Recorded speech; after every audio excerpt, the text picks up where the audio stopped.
मेरी तरफ से आप सभी को नमस्कार और छठ पूजा की हार्दिक शुभकामनाएं।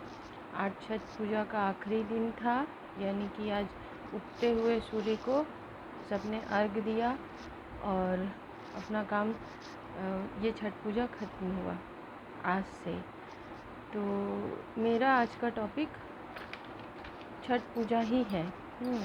कैसे शुरू हुआ, इसकी शुरुआत कहाँ से हुई, किस तरीके से ये मनाया जाता है, क्यों मनाया जाता है, हम भारतीय इससे क्यों और कैसे जुड़े हुए हैं, यही सारी चीज़ें।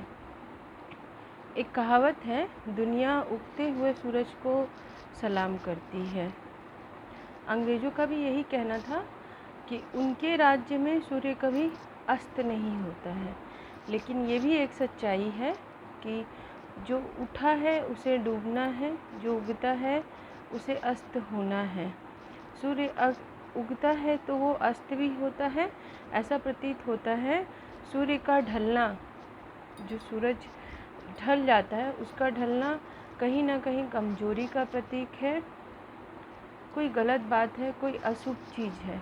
ऐसा यूरोप के देशों में माना जाता है, लेकिन हम भारतीय इन चीज़ों को नहीं मानते हैं। हमारे लिए उगता हुआ सूरज भी उतना ही श्रद्धेय है जितना पूर्व में हमारे लिए उगता हुआ सूरज जितना श्रद्धेय है, जो पूर्व में उगता है उतना ही श्रद्धेय हमारे लिए पश्चिम में डूबता हुआ सूरज भी है। हमारे लिए हम उनकी संतान हैं सूर्य की, और वो हमारे पिता समान है। तो हमारे लिए पिता का जो भी श्रद्धा है, पिता के लिए जो भी श्रद्धा है वो कभी कम नहीं होगी, चाहे वो उगे या फिर अस्त हो। और सूर्यदेव हमारे लिए पूज्य है, ये सभी जानते हैं। भारत के वेदों में सभी ऋचाओं में उनकी पूजा की गई है, उनके बारे में काफ़ी उपासनाएं बताई गई हैं।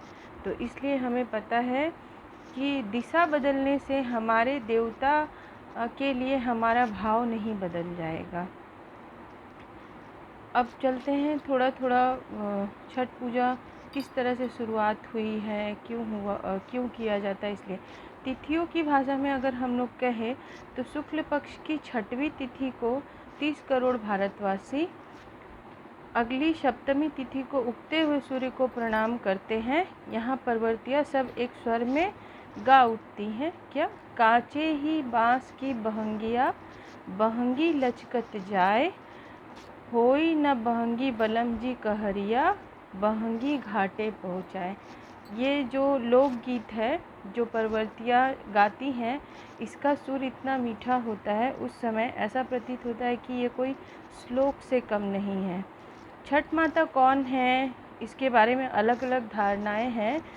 पुराणों में नवरात्र में पूजी जाने वाली माँ कात्यायनी को ही छठ माता कहा जाता है या माना जाता है। सनातन धर्म में उन्हें ब्रह्मा की मानस पुत्री माना गया है। छठ माता को ब्रह्मा की मानस पुत्री माना गया है, क्योंकि और वहाँ पर शरीर से कोई लेना देना नहीं होता है। मानस पुत्री का अर्थ है मन से मन का मिलन होने पर संतान की उत्पत्ति होती है। ये सारी चीज़ें यूरोप के देशों में मानी जाती हैं और हमारे भी वेदों में लिखा हुआ है, पहले कहा गया है, बताया गया। बट ये सब हमारे लिए अब सिर्फ बातें ही बनकर रह गई। हम इन चीज़ों पर अब भरोसा नहीं करते। लेकिन दूसरे देशों में जब ये चीज़ें घटती है या होती हैं तो उन चीज़ों को हम लेना पसंद करते हैं। वो हम बोल रहे हैं, वो हम समझ रहे हैं, लेकिन अपने देश में हो रही इन चीज़ों को हम नहीं मानते हैं। हम आगे बढ़ने की दौड़ में अभी ऐसा चल रहा है कि आगे बढ़ने की दौड़ में हम पीछे होते चले जा रहे हैं। अपने रीति रिवाजों को, अपने संस्कारों को, अपनी मिट्टी से अलग होते जा रहे हैं।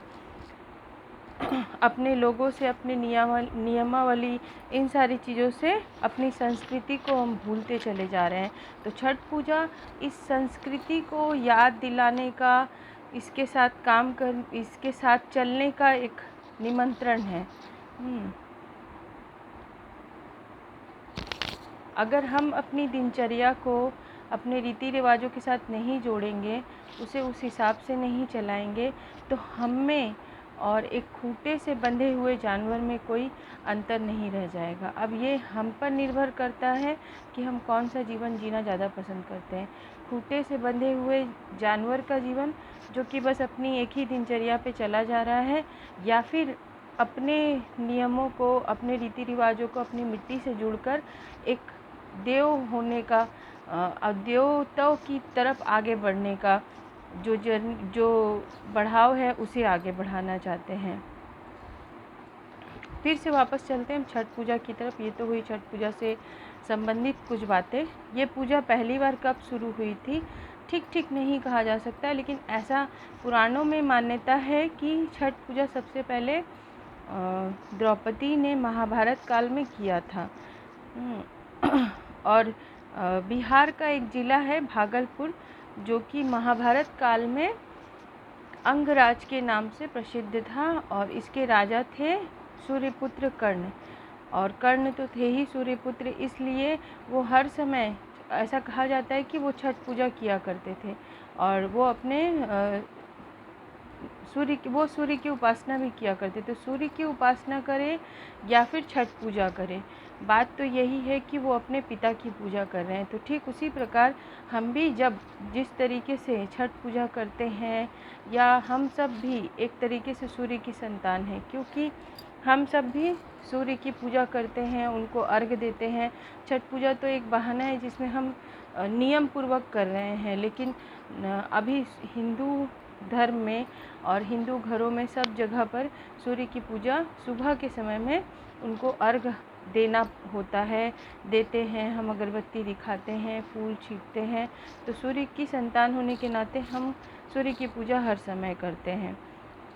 तो इसीलिए ये कहीं ना कहीं पुराने एक संबंध को आगे लेकर चला जा रहा है। जिस तरीके से कर्ण सूर्य की पूजा किया करते थे, उसी तरीके से हम सब भी सूर्य की संतान हैं, और हम भी इस परंपरा को आगे लेकर चल रहे हैं। इसका एक मौन उदाहरण है छठ पूजा। छठ पूजा एक ऐसा पूजा भी है जो कि प्रकृति और मनुष्य का अपना एक मेल लेके चलता है। क्योंकि सूर्य प्रकृति का उदाहरण है, मिट्टी प्रकृति का उदाहरण है, नदी प्रकृति का उदाहरण है, और मनुष्य जो इसकी पूजा कर रहा है वो मनुष्यता का उदाहरण है। इसीलिए सूर्य और प्रकृति और मनुष्य का ये बहुत अच्छा मेल यहाँ पर देखने को हमें मिलता है। छठ का पहला दिन, जिसे हम पर्व छठ पूजा का ये जो 4 दिवसीय महोत्सव होता है जिसे हम मनाते हैं, छठ का पहला दिन इसे हम नहाए खाए कहते हैं। नहाए खाए मेरे घर में एक्चुअली होता नहीं है, तो इसीलिए आप अगर कोई भूल चूक हो जाए तो उसके लिए मैं माफ़ी चाहती हूँ। मैंने इस पर बहुत सर्च करके इसको एक डिटेलिंग में ये वीडियो में बना रही हूँ। तो पहला दिन होता है नहाए खाए, जहाँ घर की साफ़ सफाई होती है, पूरी तरीके से रसोइयों को साफ़ किया जाता है, घर साफ़ किया जाता है, और घर के लोगों को एक सात्विक भोजन जो कि बिना लहसुन प्याज के बनता है, वो वैसा भोजन परोसा जाता है। दूसरा दिन होता है खरना का।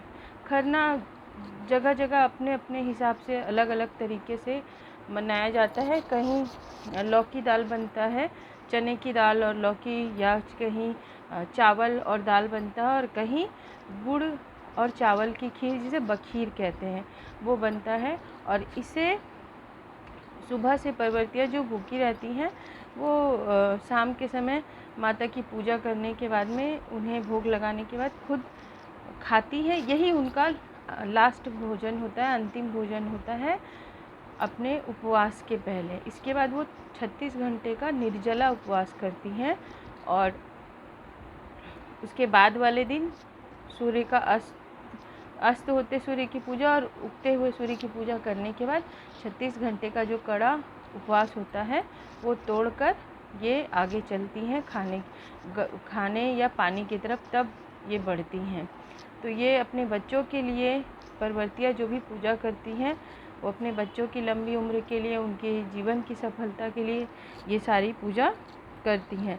तीसरा दिन होता है जिस दिन शाम की पूजा की जाती है अर्घ की। उस दिन नदी या पोखर के किनारे मिट्टी की बेदी बनाई जाती है। उस पे चार तरफ ऊख गाड़े जाते हैं जिसे गमछे से बांध दिया जाता है। ये छठ माता की मूरत मानी जाती है। यहाँ पर आटे और सिंदूर से लगाकर इनकी पूजा की शुरुआत की जाती है। ठीक है। छठवीं तिथि को सूर्य अस्त होता है। ये अस्त होते सूर्य की पूजा होती है।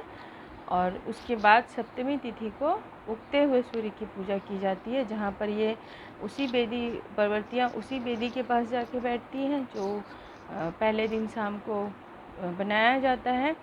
और उस दिन लोकगीत और छठ पूजा से जुड़े हुए जो गीत होते हैं वो गीत गाए जाते हैं। सब एक दूसरे के साथ मिलके पूजा पाठ करते हैं। इस दिन सब अपनी ही बेदी पर नहीं, दूसरों की बेदी पर भी जाके पूजा करते हैं, आशीर्वाद लेते हैं। कोई भेदभाव, कोई ऊंच नीच, किसी तरीके का समाज की हर वर्जना को इस दिन तोड़ दिया जाता है, ख़त्म कर दिया जाता है। और लोग किसी भेदभाव को, किसी भी तरह की समस्याओं को नहीं मानकर आशीर्वाद लेने के लिए आगे बढ़ते हैं। जिस प्रेम भाव का हम लोग इस दिन मेल मिलाप देखते हैं छठ पूजा के अंतिम दिन, अगर उस मेल मिलाप से पूरे भारतवर्ष के लोग 365 दिन चलें तो शायद हम वसुधैव कुटुंबकम का जो सपना है वो साकार होते हुए देख पाएंगे। हमेशा अपने माँ और माटी से जुड़ित रहें। नमस्कार।